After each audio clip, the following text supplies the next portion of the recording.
नमस्कार साथियों, आज मैं आप सभी लोगों का स्वागत अभिनंदन करता हूं।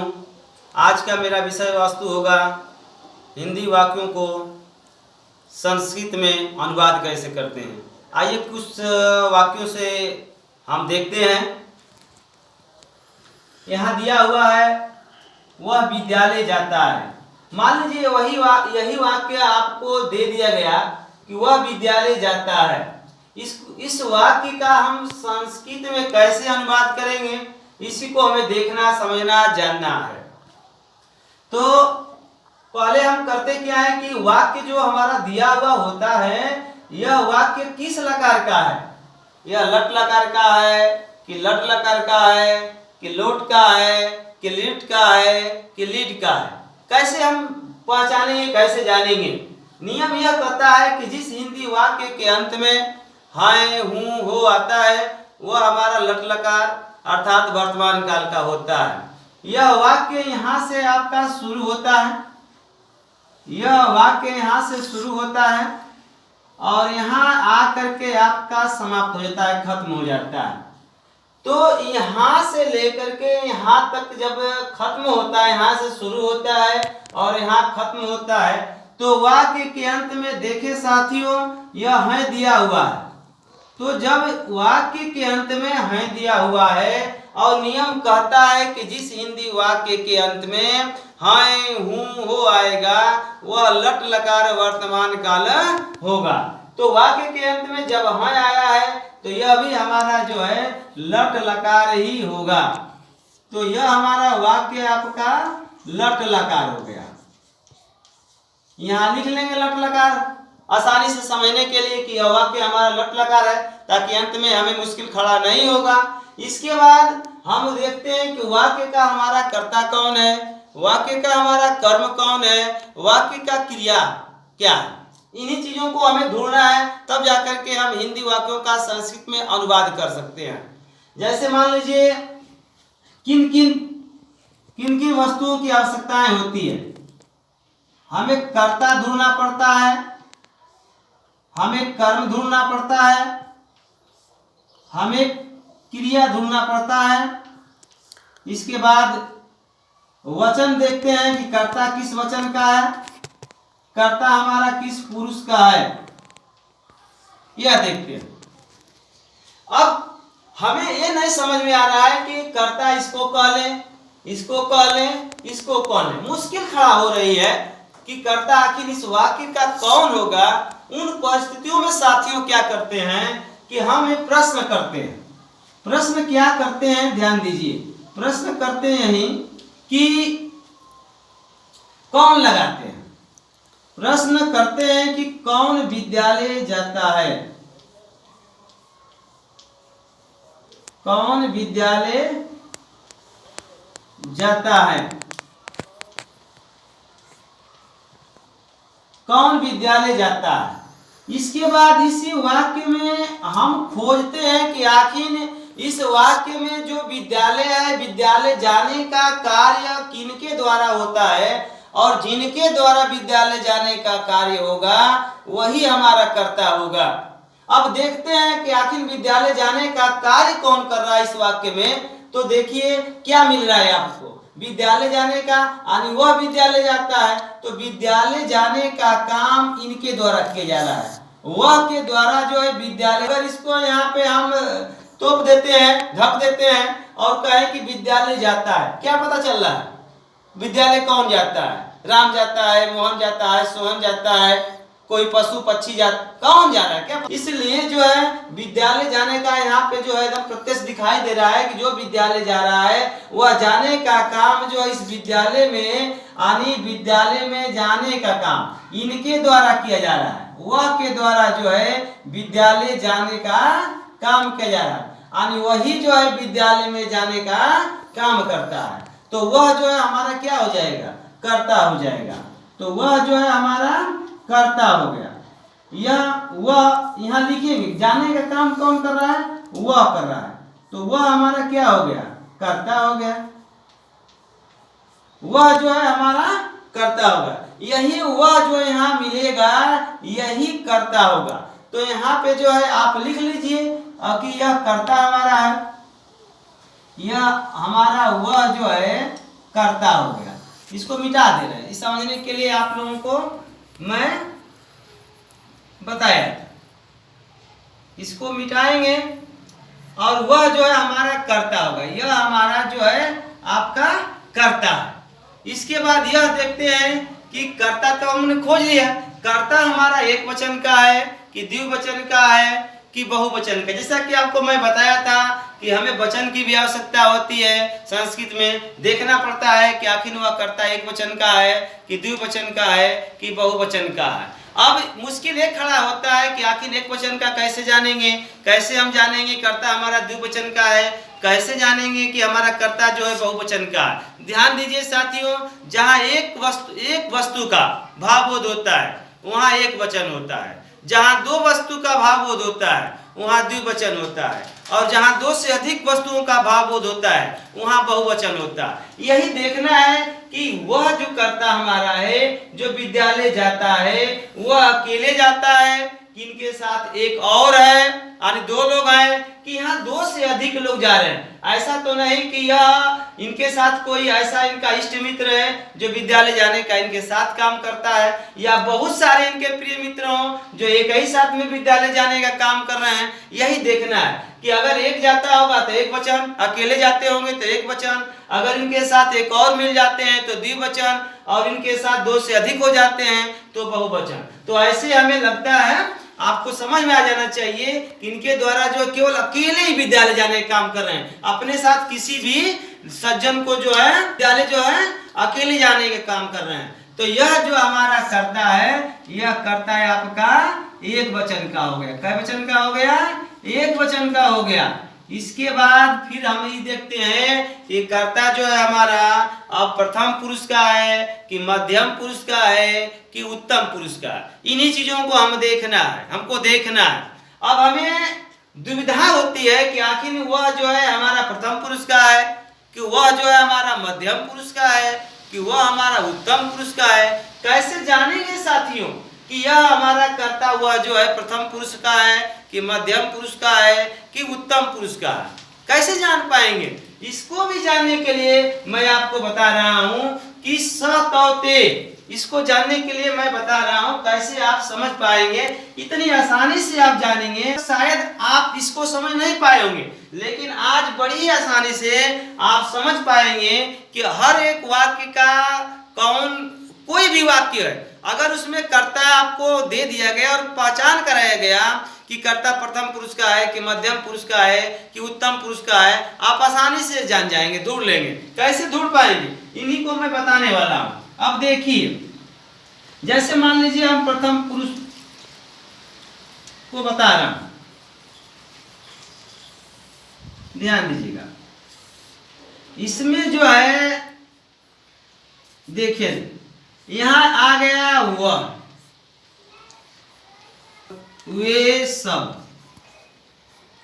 ध्यान दीजिए आप, वह से जितने भी शब्द आएंगे, वह से जितने भी शब्द आएंगे वह हमारा किस पुरुष का होगा? प्रथम पुरुष का होगा।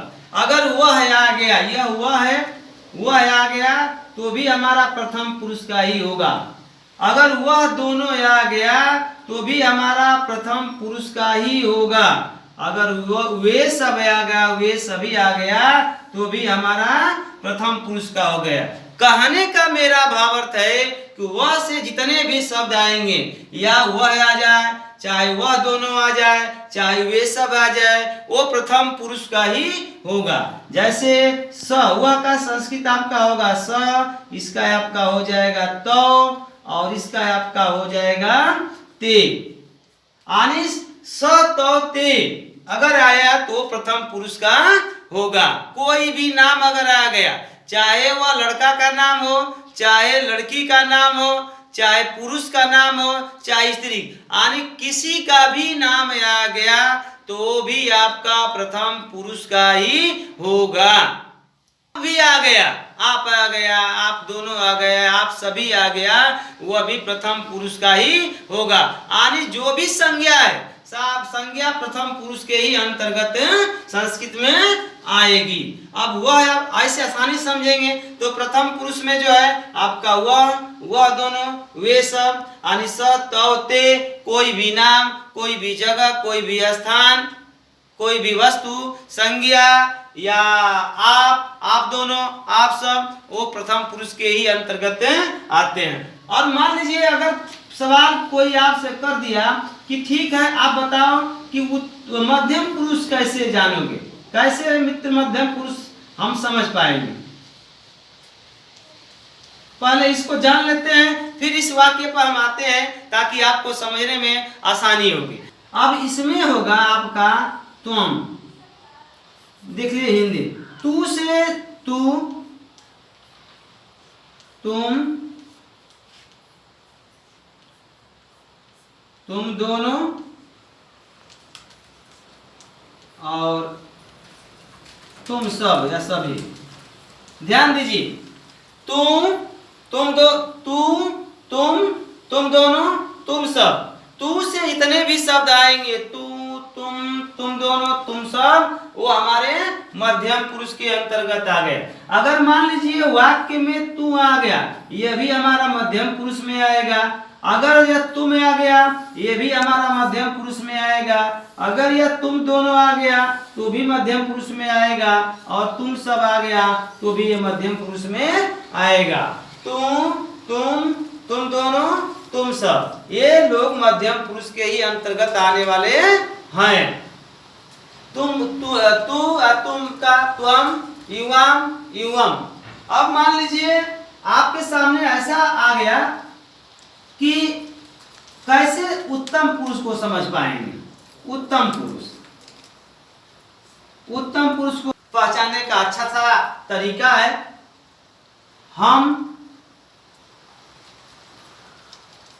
मैं। अगर हम आ गया या मैं आ गया, ये आपका उत्तम पुरुष में होगा। हम दोनों, हम सभी, इस उत्तम पुरुष के अंतर्गत आते हैं। हम, अवाम, वयम उत्तम पुरुष के अंतर्गत आते हैं। अब इस वाक्य पे आते हैं मित्रों, कैसे हम इसका अनुवाद करेंगे संस्कृत में, इसी को हमें बताना है। अब ध्यान दीजिएगा, जैसे मान लीजिए अब हम कर्ता खोज लिए कि कर्ता जो है हमारा वह है और कर्ता एक वचन का है। अब कर्ता हमारा एक वचन का है, ठीक है, लेकिन कर्ता किस पुरुष का, इसी को हमको पकड़ना है। तो यह जो हमारा कर्ता हुआ है, यह कर्ता जो हमारा है, यह हमारा किसका है, प्रथम पुरुष का। क्यों प्रथम पुरुष? यह कर्ता हमारा प्रथम पुरुष। क्यों प्रथम पुरुष का है? तब कि नियम है इसका कि वह से जो भी शब्द आएंगे, वह दोनों वे सब, वो प्रथम पुरुष के ही अंतर्गत आएंगे। वह जब इसमें है तो प्रथम पुरुष के अंतर्गत आएंगे। अब इसके बाद फिर हम आगे बढ़ते हैं। देखिए अब हमको वाक्य में, जबकि कर्ता भी हम खोज लिए और आपका वचन भी खोज लिए और आपका पुरुष भी खोज लिए, लकार भी हम खोजने का काम किए। सबसे पहले आपको हम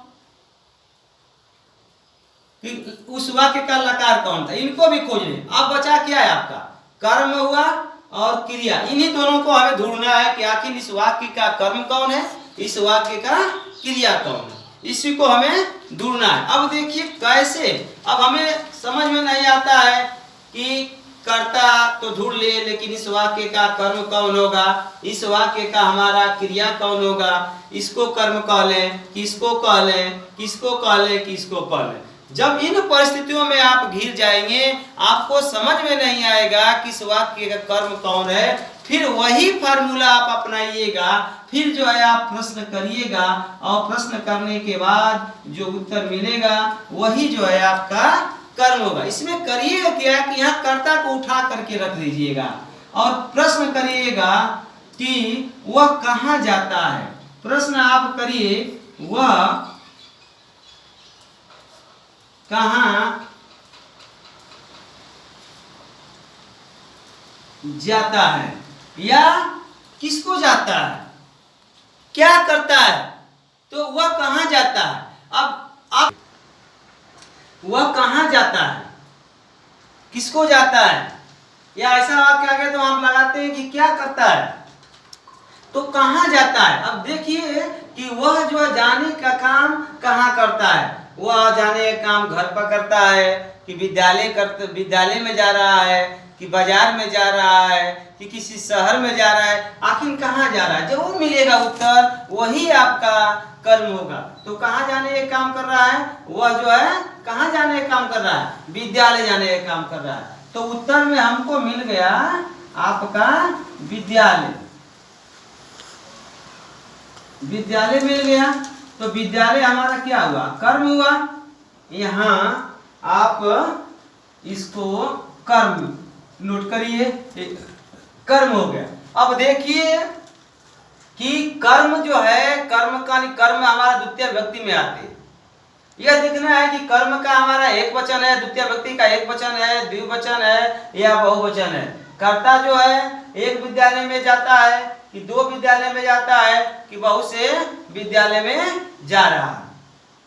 आगे देखिए, इसके बाद होना पाना करना जो है हमारा क्रिया होता है। तो हम कर्ता भी खोज लिए, यह हमारा आपका कर्म हो गया, यह हमारा क्रिया भी हो गया, और यह हमारा जो है कर्ता था। कर्ता कर्म और क्रिया खोज लिए। अब देखिए कैसे बनाते हैं इसको। अब आसानी से आप मित्र बना लेंगे, आपको कोई भी परेशानी नहीं होगी। आप बहुत अच्छे तरीके से इस हिंदी वाक्य का अब संस्कृत में अनुवाद बनाने वाले हैं। देखिए अब वह का संस्कृत क्या होता है आपका, वह का संस्कृत जो है देखिए यहाँ पे मैं मतलब जो है, अब इसका संस्कृत हमको देखना है। वह का मतलब स होता है, तो आप यहाँ पे लिखें स। क्यों स लिखेंगे, क्योंकि आप प्रश्न कर सकते हैं कि सर आप तो बोल रहे थे कि प्रथम पुरुष में स तो ते आता, लेकिन स जो है आपका एक वचन, तो जो है द्विवचन और ते जो है बहुवचन, क्योंकि वह हमारा कर्ता एक वचन है, प्रथम पुरुष का एक वचन है, तो स हो गया। अब इसके बाद कर्म में आइए। अब वही मैं बता रहा था कि आप देख लीजिए कि कर्म यानी कर्म जो है द्वितीय व्यक्ति के अंतर्गत आता है, यानी वह कहाँ जा रहा है, वह विद्यालय को जाता है। को इसमें लुप्त है, छिपा हुआ है, तो वह विद्यालय को जाता है। तो कर्म द्वितीय व्यक्ति का आप देखिए कि एक वचन है कि द्विवचन है कि बहुवचन है, यानी वह एक विद्यालय में जाता है कि दो विद्यालय में जाता है कि बहुत से विद्यालय में जाता है। यानी एक ही शब्द तो ऐसा नहीं ना कि वो दो विद्यालय में जाता है या दो से अधिक विद्यालयों में जाता है। तो यहाँ पर आपको दिखाई दे रहा है, समझ में आ रहा है कि नहीं, वह तो एक ही विद्यालय में जाता है। तो यहाँ आपका हो जाएगा विद्यालयम, यहाँ लिखेंगे विद्यालयम, यह हो गया विद्यालयम। जैसे आपको बालक का रूप याद होगा, उसी पे इसको हम सेट किए हैं। जैसे बालका बालको बालका, उसके बाद द्वितीय में चलता, प्रथम में चलता है कर्ता में, प्रथम व्यक्ति में बालका बालको बालका, और द्वितीय में चलता है बालकम बालको और बालकान। तो यहाँ आपका हो गया विद्यालयम। अब ध्यान दीजिए मित्रों, यही जो है आप लोगों से गलती होती है। आप अगर सावधानी से इसको नहीं समझ पाएंगे तो यही गलती हो जाती है। कोई जो है यहाँ लिख देता है गच्छति, कोई लिख देता है गच्छता, कोई लिख देता है गच्छन्ति, कोई गच्छामि गच्छाव तक भी लिख देता है, क्योंकि सबका अर्थ जान ही होता है। लेकिन इसको हमें ध्यान देना है कि आखिर यहाँ क्या लिखना है। तो ध्यान दीजिएगा, यहाँ कर्ता जिस पुरुष जिस वचन का होगा, क्रिया भी उसी पुरुष उसी वचन की होगी। अगर हमारा कर्ता प्रथम पुरुष एक वचन है तो क्रिया भी यहाँ प्रथम पुरुष एक वचन की होगी। कर्ता हमारा प्रथम पुरुष द्विवचन का है, क्रिया भी हमारा प्रथम पुरुष द्विवचन की होगी। कर्ता हमारा प्रथम पुरुष बहुवचन का है तो क्रिया भी हमारा प्रथम पुरुष बहुवचन की होगी। जैसे देख लीजिए, यहाँ पुरुष का डायरेक्ट पुरुष है, यानी प्रथम पुरुष, मध्यम पुरुष, उत्तम पुरुष। यहाँ एक वचन आपका है, द्विवचन है और बहुवचन है। अब देखिए ये प्रथम पुरुष है, यहाँ आपका प्रथम पुरुष है, और एक वचन आपका यहाँ है। प्रथम पुरुष का एक वचन, प्रथम पुरुष का आपका जो है एक वचन। ध्यान दीजिए, तो प्रथम पुरुष का एक वचन आपका क्या हुआ, गच्छति हुआ। प्रथम पुरुष एक वचन का आपका हो गया गच्छति। यानी कहने का भावार्थ मेरा यह है कि कर्ता जिस जाति का होगा क्रिया भी उसी जाति की होगी। कर्ता अगर प्रथम पुरुष जाति का है, क्रिया भी प्रथम पुरुष जाति की होगी। जैसे दूसरे जाति में प्रवेश करेंगे, यानी कर्ता प्रथम पुरुष का है या जिस जाति का है, और यहाँ कार्य जो है दूसरे जाति का है, आप यहाँ पे लिखेंगे तो आपका वाक्य गलत हो जाएगा। अब सवाल ये भी खड़ा हो सकता है, जैसे मान लीजिए आपके मन में आता है कि आखिर यहाँ जो है आप गच्छसि नहीं लिख सकते थे, गच्छसि। कोई लोग लिखते हैं गच्छसि और कहते हैं क्या गलत है कि सही है। नहीं मित्रों, यहाँ जो गच्छसि है, ध्यान दीजिएगा, मैं वही तो बता रहा था कि कर्ता हमारा प्रथम पुरुष एक वचन है, तो क्रिया भी प्रथम पुरुष एक वचन का होगा।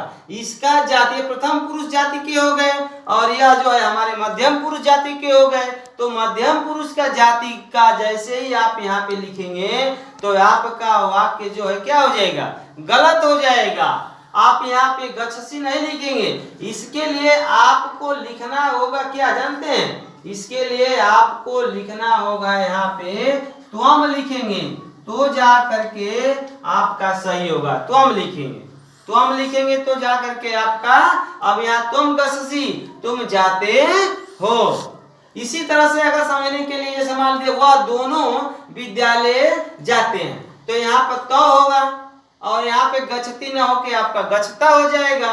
अगर वे सब विद्यालय जाते हैं तो आपका यहाँ स नहीं होगा। क्यों नहीं स होगा? क्योंकि वह सभी का संस्कृत आपका होगा ते, और ते जो है आपका होगा प्रथम पुरुष।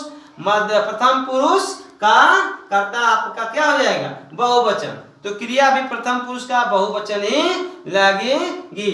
अगले दिन जो है मैं फिर बताऊंगा आपको, उत्तम पुरुष का 1-2 वाक्य कराऊंगा, फिर जो है आपका मध्यम पुरुष का कराऊंगा। मैं लेता हूं आप लोगों से विदा। धन्यवाद।